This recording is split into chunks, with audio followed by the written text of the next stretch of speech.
आज आप लोगों को हम बताने वाले हैं कि जो समांतर क्रम और श्रेणी क्रम का संयोजन होता है इसके मध्य में आपको एक न्यूमेरिकल देने जा रहे हैं। इस चीज का वीडियो आपको पहले दे चुके हैं, ठीक। तो आइए देखते हैं इसमें करना क्या क्या है, ठीक है।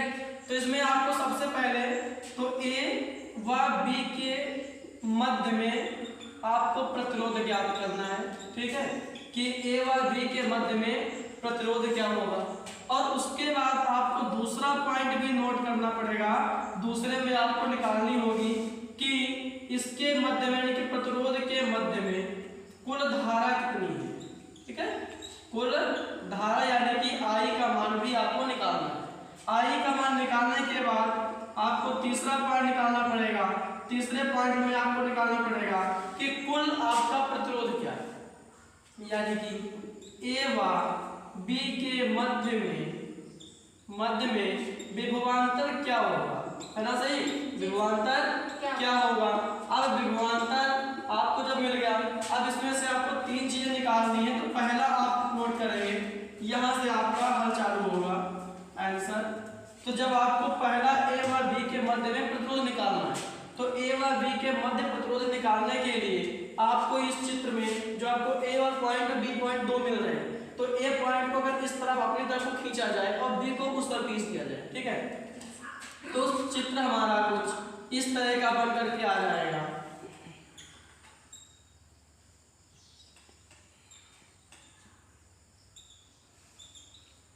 हमारा चित्र कुछ इस तरह का बन जाएगा और इसका मान भी हमारा ए R1 R2 हो जाएगा। यहाँ धारा, यहाँ भी हमारा, यहाँ पर हमारा एक प्रतिरोध लगा हुआ है जो कि ये हो जाएगा। इसका मान हमारा सेम रहेगा, V की जगह पर हमारा जो 10 दिया हुआ है 10 ही रहेगा, 10 वोल्ट। लेकिन अब यहाँ R1 पर और R2 पर हमारा क्या मान होगा, उसके लिए सबसे पहले यहाँ हल करेंगे पहला पॉइंट कि ए व बी के मध्य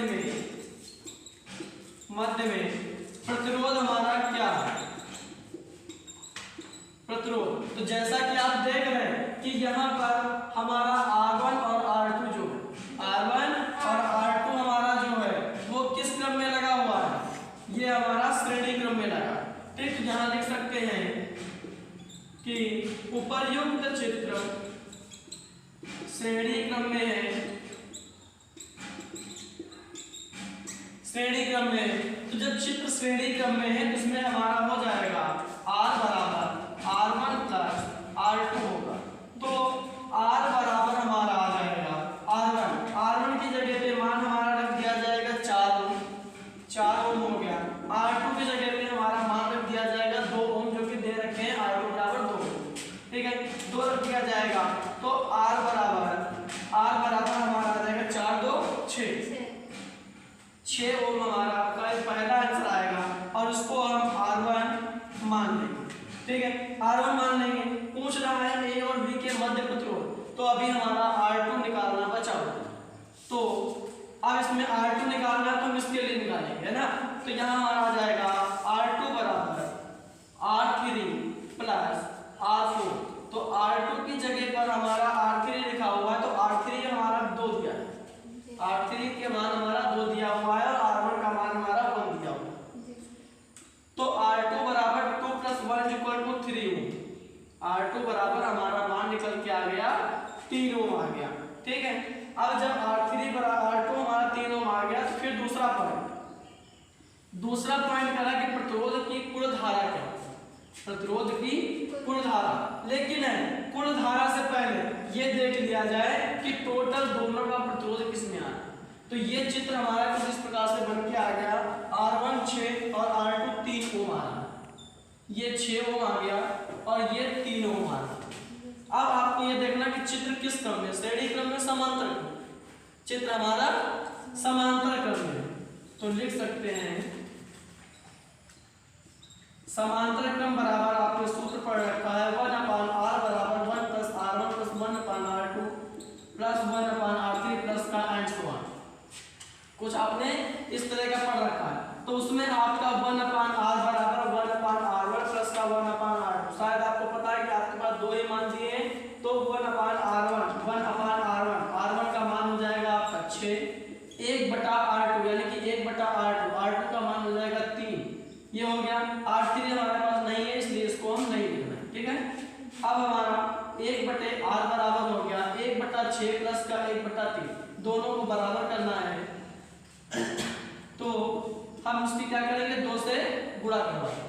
2 से गुणा करवाने पर हमारा हो जाएगा 1/6 प्लस 2 एकम 2/3 दूनी 6। तो 1/r बराबर 1 प्लस 2, 1 प्लस 2/6। तो 1/r बराबर हो जाएगा 2 1 3 और 6, 3 एकम 3, 3 दूना 6। तो 1/r बराबर आ गया हमारा 1/2, 1 1 कट गया। तो हमारा फाइनली आंसर आ गया r बराबर 2 ओम, जो कि पूछ रहा था कि a व b के मध्य का प्रतिरोध, यानी कि इसके और इसके बीच का टोटल प्रतिरोध क्या आया हमारा 2 ओम। ठीक है, अब 2 ओम आने के बाद दूसरा कह रहा है कि प्रतिरोध की कुल धारा बताइए, प्रतिरोध की कुल धारा बताइए। तो कुल धारा हमारी क्या होगी, यहां पर हम लिख देंगे कि परिपथ में प्रवाहित कुल विद्युत धारा। तो शायद आपको पता होगा विद्युत धारा ज्ञात करने के लिए एक सूत्र है, लेकिन सूत्र से पहले सूत्र तो हमारा होता है I बराबर V/R। लेकिन I बराबर V/R लगाने से पहले आपको लगाना पड़ेगा कि यहाँ पर कुल प्रतिरोध भी आपका 3 ये दिया हुआ है और 2 आपका ये निकल के आया। तो यहाँ पर लिख देंगे कुल प्रतिरोध बराबर हमारा हो जाएगा R, यानी कि जो निकाल के लाए 2 और प्लस का 3, 2 प्लस का 3 बराबर का 5 ओम हो जाएगा।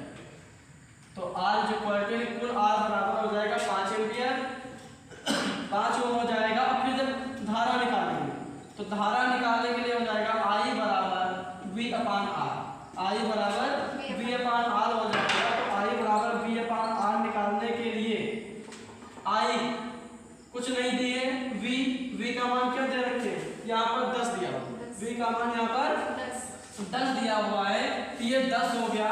और R का मान अभी आपने निकाला था, कितना आया था 2। ये आपने R का मान 2 निकालने के बाद इस टोटल को जोड़ दिया, आपका R का मान निकल गया 5। तो 5 को हम यहाँ लिख के इसको डिवाइड कर देंगे, 5 दूनी 10, 5 एकम 5। तो I बराबर हमारा 2 एम्पियर आंसर आ गया।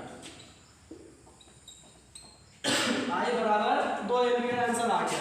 अब जब तीसरा पॉइंट कह रहा है कि A व B के मध्य में विभवांतर क्या होगा, तो यहाँ लिखे दे रहे हैं A व B के मध्य में विभवांतर, A व B के मध्य में विभवांतर। अब विभवांतर अगर ज्ञात करना है तो आपको शायद पता हो कि विभवांतर का सूत्र होता है V = I × R, V = I × R।